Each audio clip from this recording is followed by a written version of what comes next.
हाय दोस्तों, कैसे हैं आप लोग। Welcome to target mission Pataliputra university part 1 philosophy honours important question. और पहले तो सॉरी कि आप लोगों का बहुत ही लेट ये पेपर अपलोड किया जा रहा है, बट बहुत सारे सब्जेक्ट के होने की वजह से थोड़ा लेट हो गया। आई होप आप लोग आज बहुत अच्छे से इन जितने भी प्रश्न हैं अच्छे से सिर्फ एक एक बार पढ़ लीजिए। ऑलरेडी आप अपना तैयारी कर ही लिए होंगे, लेकिन ये जो प्रश्न आपको दिए जा रहे हैं 13-14, अब इसको जितना भी टाइम बचा हुआ है एग्ज़ाम में, इसको अच्छे से इन सारे प्रश्न को देख लीजिएगा। देखिए, एक चीज़ और इसमें देखा गया है कि फिलॉसफी के पेपर में बहुत ही एक ही सवाल को कई तरह से पूछा गया है। तो इसमें कोशिश किया गया है इस वीडियो में कि उन सारे टाइप के क्वेश्चन एक जगह आप लोग को बता दिया जा रहा है। तो आइए देखते हैं क्वेश्चन नंबर 1। बिल्कुल भी ये वीडियो को देर नहीं किया जा रहा है, क्योंकि आप लोग का कल ही एग्ज़ाम है, तो इसलिए आप लोग डायरेक्टली देखिए। अगर कुछ फिर भी प्रॉब्लम हो तो आप लोग कमेंट ज़रूर कीजिएगा। Question number 1, throw light on the basis feature of Indian philosophy, यानी कि भारतीय दर्शन के आधारभूत विशेषताओं पर प्रकाश डालिए। देखिए, ये एक सवाल हुआ। इसी सवाल को अलग तरीके से कैसे पूछा गया है, is Indian philosophy pessimistic discuss critically, यानी कि क्या भारतीय दर्शन निराशवादी है, आलोचनात्मक विवेचना करें। तो देखिए, आपको क्या ध्यान देना है कि आपको इंडियन फिलॉसफी पढ़ लेना है। इंडियन फिलॉसफी से कुछ भी सवाल आएगा तो आप अपना जो आंसर रेडी किए हैं, जो भी पढ़े हैं, उसको लिखिएगा।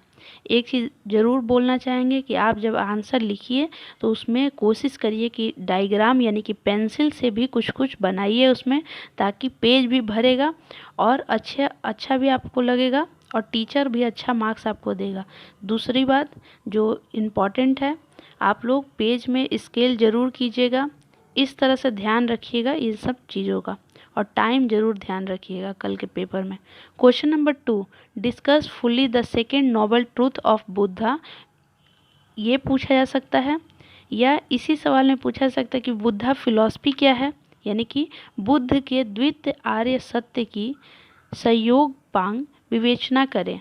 यह पूछा जा सकता है कि बौद्ध दर्शन क्या है। यानी कि देखिए, अगर आपसे बौद्ध दर्शन पूछता है तो आपको ये सारा जो नॉवेल है, यानी कि जो द्वितीय है या जो 8 फोल्ड है, तो ये सब तो लिखना ही है।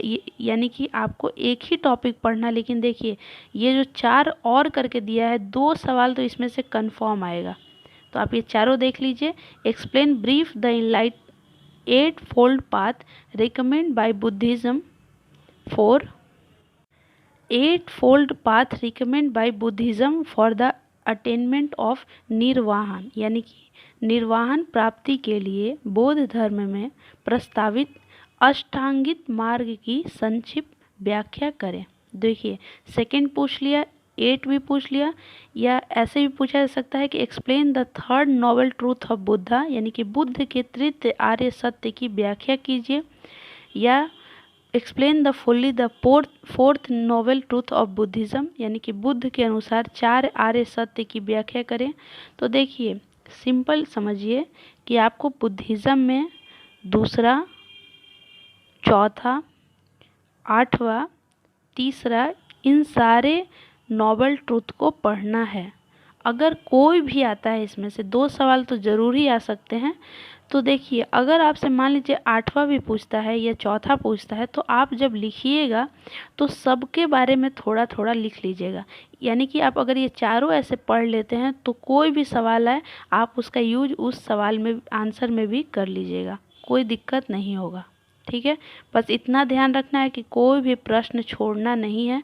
अगर आप उस टॉपिक से कुछ भी पढ़े हैं, अगर नहीं आ रहा है सवाल में, तो आप उसको भी ज़रूर लिखिए, लेकिन कोई भी प्रश्न को छोड़ना नहीं है। Question number 3, what describe Buddhist theory of causation.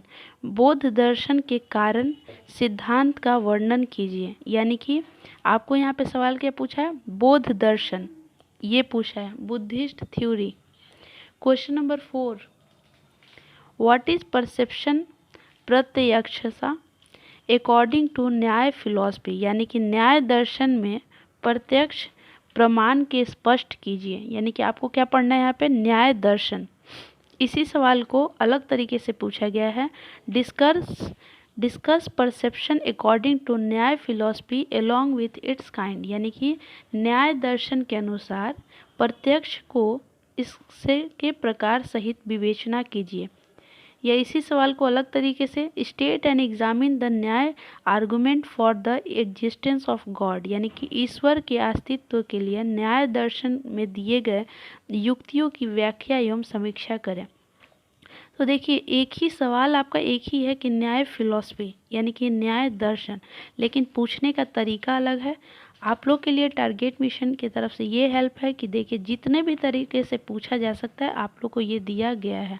I hope आप इस मेहनत को आप लोग देख सकते हैं। इसलिए जितने भी स्टूडेंट हैं आप लोग इतना कीजिए कि उन लोग को भी वीडियो ज़रूर शेयर कर दीजिएगा, ताकि सारे स्टूडेंट को हेल्प हो सके। Question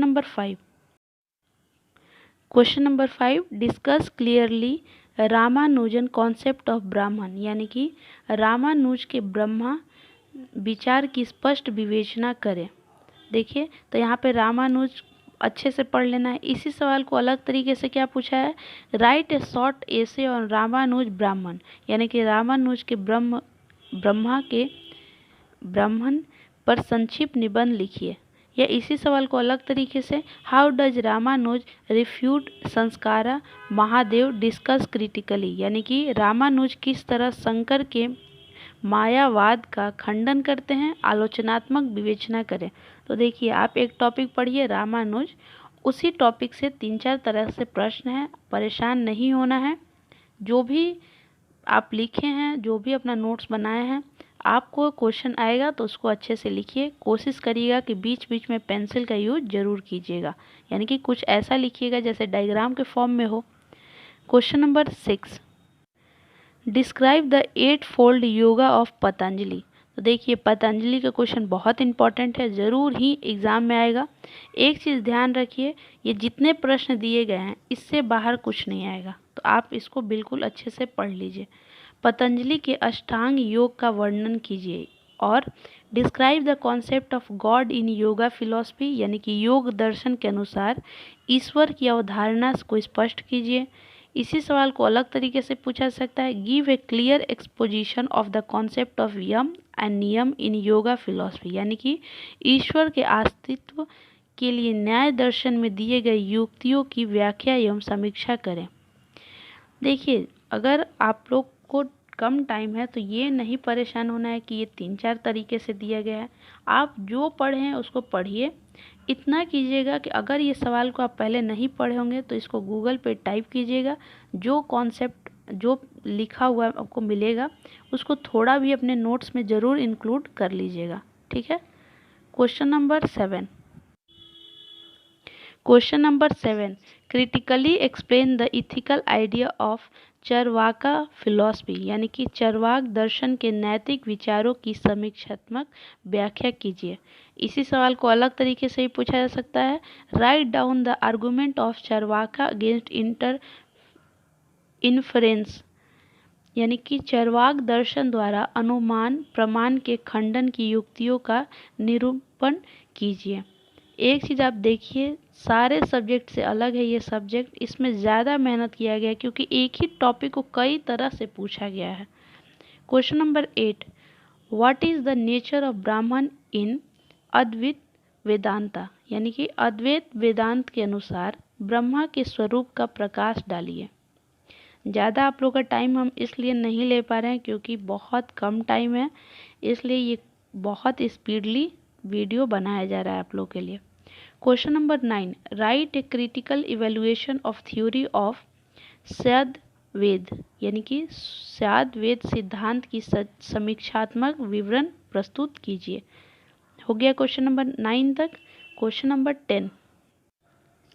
number 10, define theory of Apurva in Mimamsa, यानी कि मीमांस दर्शन आधारित अपूर्व के सिद्धांत की व्याख्या कीजिए।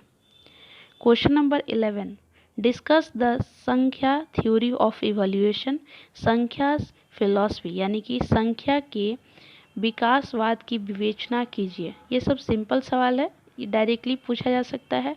Question number 12, explain clearly Shankar's doctrine of Maya, यानी कि शंकर के माया सिद्धांत की स्पष्ट व्याख्या कीजिए। देखिए ये 2 बार यूज किया गया है, ये दोनों अलग अलग शब्द हैं, सांख्या और यहाँ पे है शंकर, तो दोनों में अंतर है। जो इंग्लिश मीडियम के स्टूडेंट होंगे वर्ड पे ध्यान दीजिएगा, एस से एन है वहाँ पे, यहाँ पे है SHA। Question number 13, describe some way of Vaisheshika, यानी कि वैशिष्ट के संवाद पर वर्णन कीजिए। Question number 14, explain the Jain conception of jiva, यानी कि जैन के जीव विचार की व्याख्या कीजिए। बस कंप्लीट हो गया आपका इम्पॉर्टेंट क्वेश्चन। ये बहुत स्पीड में इसको वीडियो को बनाया गया है क्योंकि आप लोग का कल पेपर है, ज़्यादा टाइम वेस्ट नहीं किया गया है। और प्रॉमिस आप लोग का पेपर 2 बहुत जल्द सबसे पहले आप ही लोग का अपलोड किया जाएगा। Thank you so much. Please आप लोग ये वीडियो जितना ज़्यादा हो सके स्टूडेंट में शेयर कीजिएगा ताकि आप लोग उन लोग का भी हेल्प कर सकें, और इस चैनल को ज़रूर सपोर्ट करें, आप लोग को ज़रूर हेल्प मिलेगा। Thank you so much.